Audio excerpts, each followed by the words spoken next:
I'm excited to share with you the opportunity to buy a piece of land that you probably never knew existed. You're going to look at land in a whole new way. I'm also going to share with you the many mistakes that people make.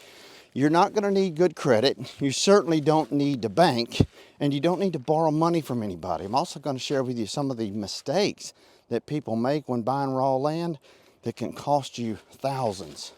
To begin, I want to share something with you that I just recently discovered. It's called Superfund, F-U-N-D. Superfund sites are sites deemed by the EPA, the Environmental Protection Agency, as somewhat in the past have been contaminated. Now, these are sites oftentimes owned by individuals. They can sell those properties, but it's imperative that they disclose the previous use of that property, because that's going to make a big difference on what you can do on that land and not do on that land. And most importantly, your health and what's coming out of the ground in that land.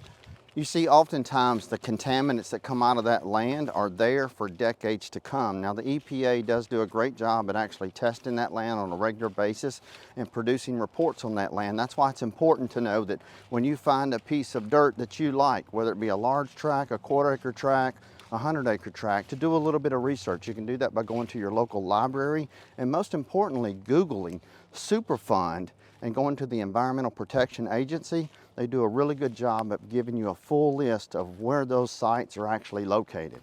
Now, some of these sites still pull contaminated water out of the soil, which is really important if you're going to be putting a well on the property, and most importantly, you're going to be living on the property. So oftentimes it may be a great piece of land for hunting on, but not so much for living on. Another thing you need to be concerned with, and really just to look out for, is fracking. Now, fracking is where they take a piece of land, they'll drill down hundreds of feet, and they'll pressurize that land to push the gas out. And in doing so, a lot of people just have a fear or discomfort for that, and they don't want to buy the land. So you have to always consider resale when you're buying a piece of land, whether you're going to build your home on it and you're thinking about reselling it, you're thinking about subdividing it. You have to know your surroundings. All of that stuff is public information. It's just better to know it before you buy the land than after you buy the land. Now, the way you buy a piece of property without having a bank and having bad credit and never having to borrow money from anybody is you have to know that there's raw land all around the country that is available for sale for anyone that wants to buy it on owner's terms. And oftentimes these properties are not even available for sale. A good website or app, if you will, to use is called LandGlide, L-A-N-D-G-L-I-D-E. There's no endorsement or anything like that. It's just a personal app that I use. The app will actually show up on your phone. You can drive around and it will show you who owns that property. Once you find out who owns that property, you can go to your city, your county, your registered of deeds office and find out more information on that property. And you can do the research and actually find that property landowner's name and phone number and personal information. As a result, you can ask them if they would be willing to sell you the property on their terms, owner's terms. Now, really quick, I'm going to share with you what owner's terms is and then how to negotiate a deal and how that works as far as closing and everything. Owner's terms is quite simply just like it sounds. The owner sets the terms. However, it is negotiable, regardless of what anybody ever tells you when you're purchasing a piece of real estate, whether it be a land, a house, commercial, it doesn't matter. Just because they tell you a figure doesn't mean you have to be satisfied with that. But you just have to know going in that most of these properties, you don't need a credit check, background check. You just have to write a check, and that check is for typically 10% of the value of the land or the purchase price. So if you're purchasing a piece of property that's $50,000, like the one I'm walking on right now, this is a $60,000 piece of land. The owner would gladly take owner's terms. It's going to take you a minimum of $6,000 down. They'll typically finance that over 15 to 20 years at an interest rate of probably around 7.5% to 8.5%. Now, a good question that you may want to ask is, Wayne, what can I do on that land? You can do anything you want to in that land. The deed's going to be put in your name, the title's going to be put in your name, and basically they're going to act as the mortgagor, just like a mortgage company or a bank. And you're going to pay them monthly installments, typically not to the owner, but actually to a third party, like a title or a closing attorney. That way everything's done legally, it's in your name, you're paying for the property, and as you pay, even though you're paying interest, you're still paying down the principal balance. And you also have to know a few checkpoints, not just can you do whatever you want to do with the property, but what you cannot do with the property. Now, what I talk about not doing with the property is you have to look at the deed restrictions and the covenants, and those are typically handed down from owner to owner over the past decades.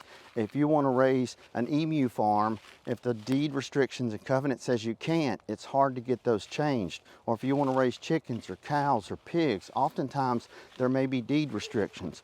The most important of which is the size of home that you can build. Oftentimes people call me and say, Wayne, I want to buy this house. I want to put a mobile home on it. But the restrictive covenants and the deed restrictions say you absolutely can't. Now, even though you're not in an HOA, those restrictions say what you can and can't do. They're pretty much set by the person that really cut and developed that land from day one.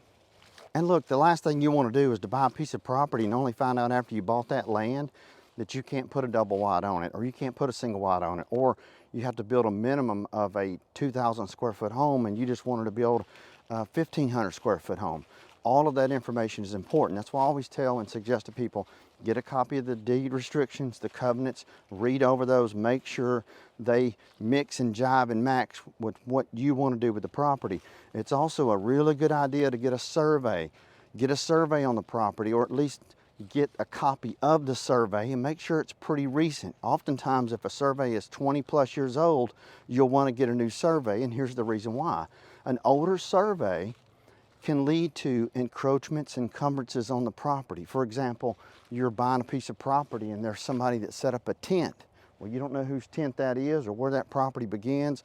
Is there a fence on the property? Is there a storage building? Has the neighbor just built a piece of property and he's put a dog house or a fence or whatever it may be? You need to know that going in. And what a survey will do is they'll measure the meets and bounds, and they'll draw lines and pull string, and they'll show you exactly where the property begins and where it ends. That way you know going in if there's any kind of encroachments or easements or anything on the property that's not supposed to be there. You can then address it with the property owner, and they can address it with the person that's encroached upon their property before it becomes your property.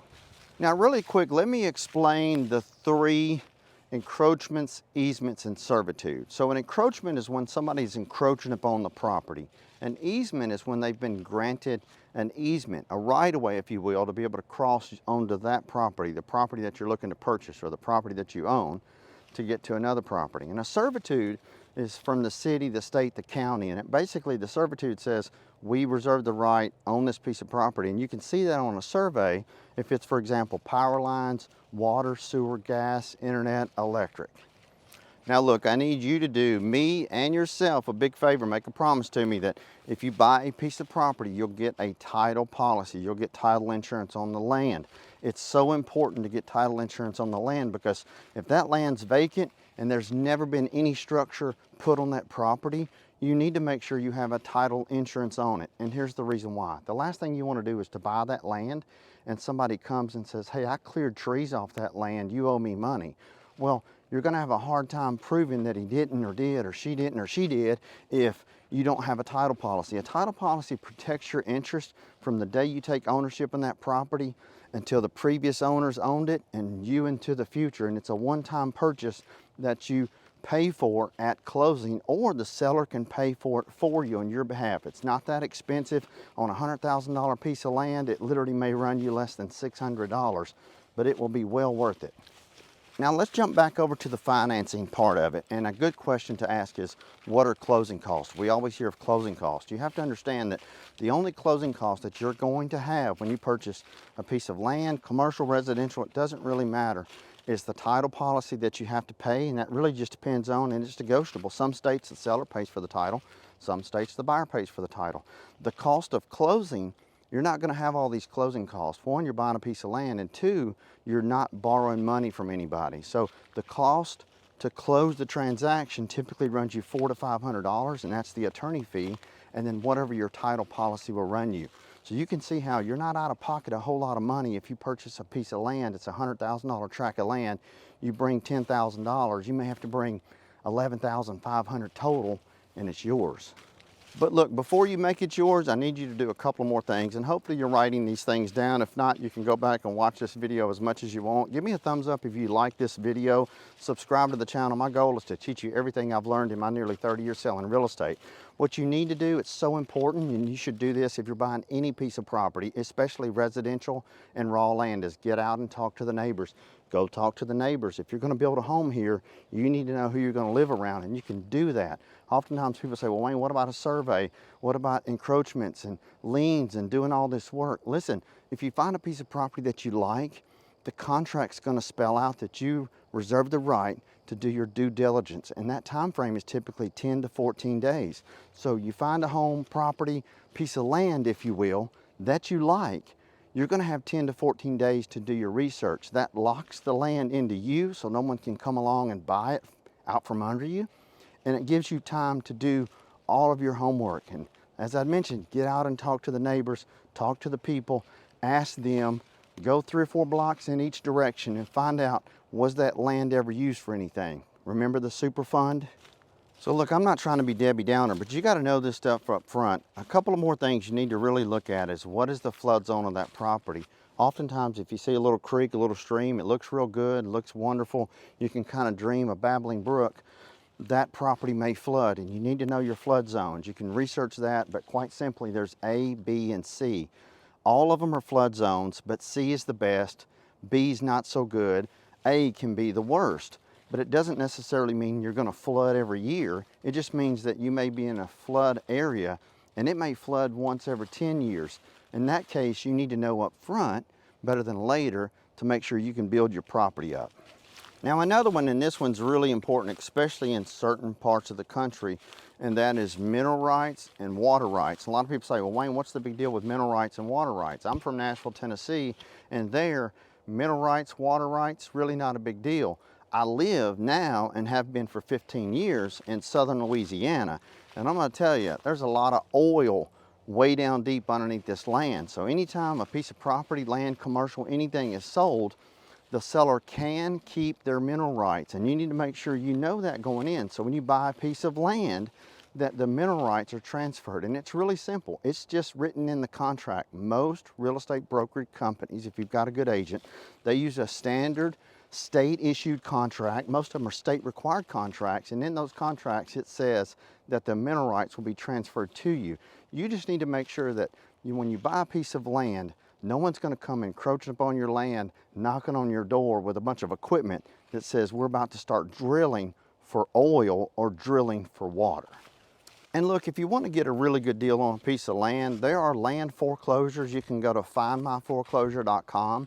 When you go to findmyforeclosure.com, you're going to see every foreclosure available for sale. You'll see really cheap houses, affordable homes, bankruptcies, tax sales, you name it, at findmyforeclosure.com.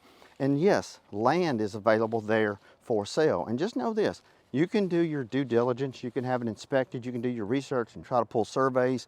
Once you make an offer on the property, if it's bank owned, you can still reserve the right to do any sort of inspections, but that doesn't mean that the bank's going to make any repairs or anything. When you buy any piece of property from the bank, 99% of the time, you're buying it as is, where is. However, you can get some really good deals on a piece of raw land. Just use this video as a good checklist, take notes, go down that list if you contract something that's a foreclosed, or any piece of land for that matter, and make sure that you're comfortable once you sign on the dotted line. I'm Wayne Turner. Thank you for watching the video. Give me a thumbs up, subscribe to the channel. I promise you, you will learn something new about real estate in every episode.